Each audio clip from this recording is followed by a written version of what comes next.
All right, everyone. Welcome to our betting preview for the Knicks versus the Pacers. This is Eastern Conference Finals. I'm not sure this is the one that people expected, but it's the one we're getting.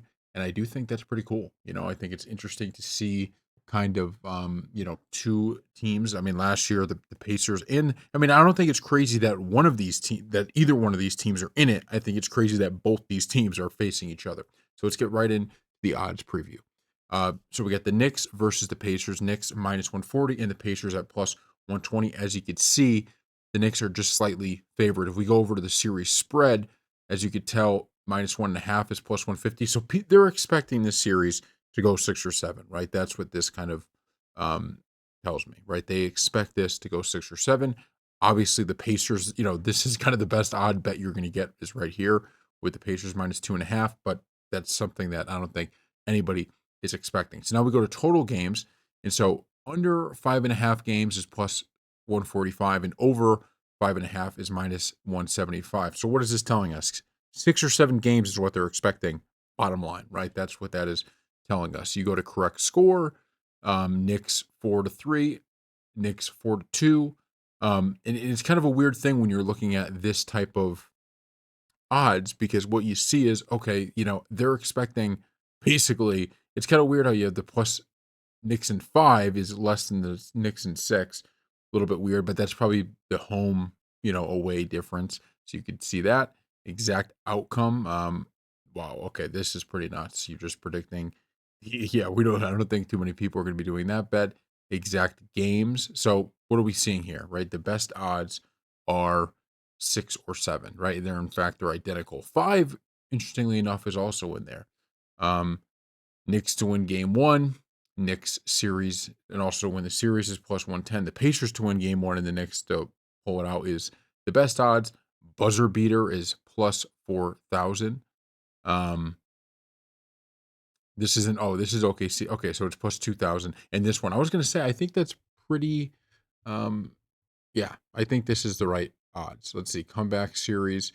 Um, Team to win series coming back from a 2+ game deficit. I will say, I think this is a very interesting bet for this series because this feels like a series to me that's going to have some really big swings. I could see a team winning. I could see the home team losing the first two. I could see the away team losing the first two and coming back.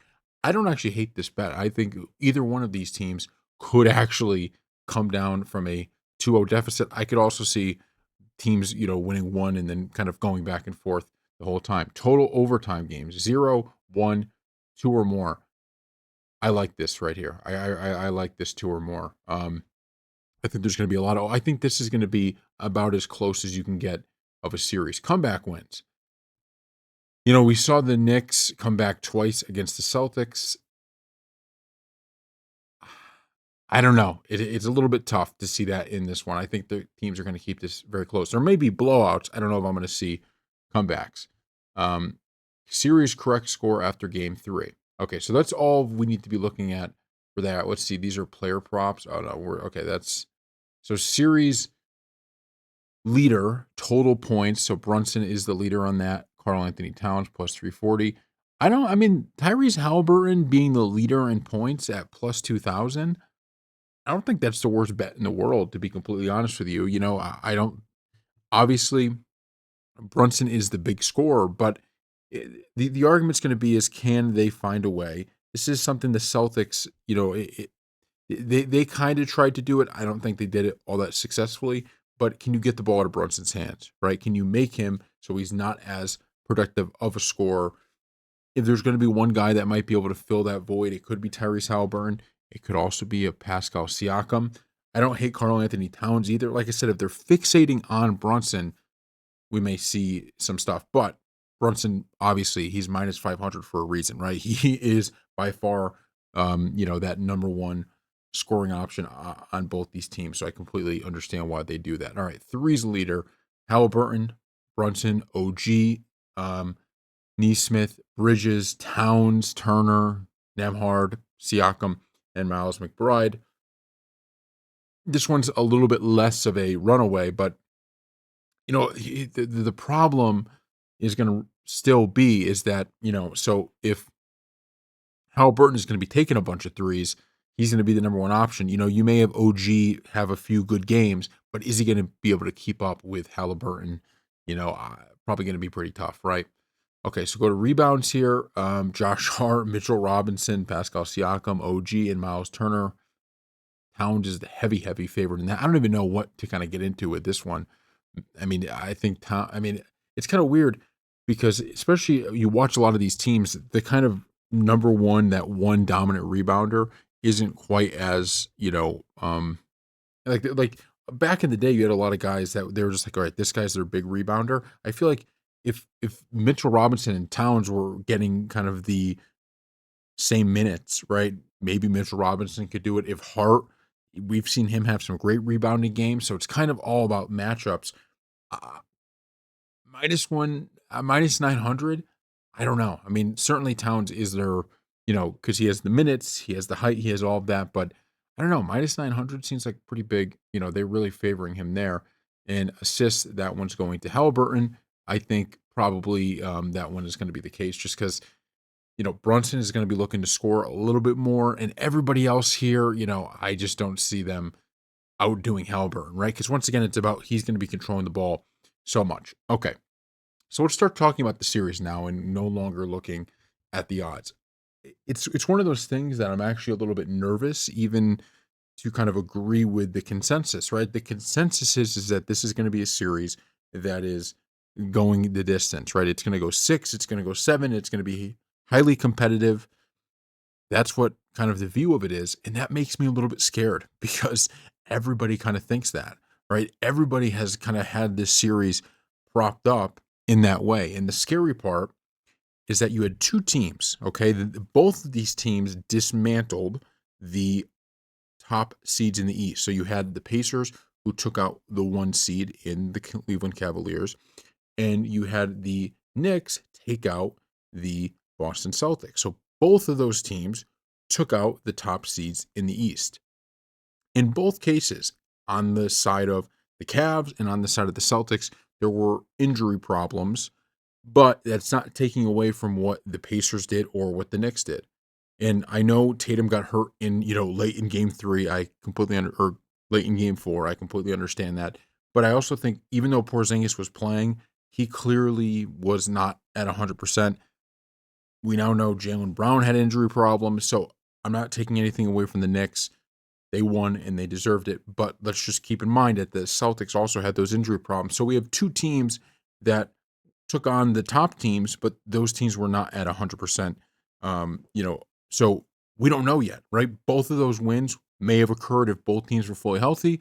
There might have been a completely different story if both teams were fully healthy. And so I'm going to be interested to see what happens, in this series. Because the Knicks, look, the bottom line is I'm so happy that the fans got to celebrate. I love the grit and the toughness, but this team got down double digits in 4 games. They were down double digits in 4 of the games. Actually, they were down double digits in 5 of the games. And they had two 20-point comebacks and one, double-digit comeback. It wasn't quite over 20. I mean, let's just call it what it is. That's a real concern.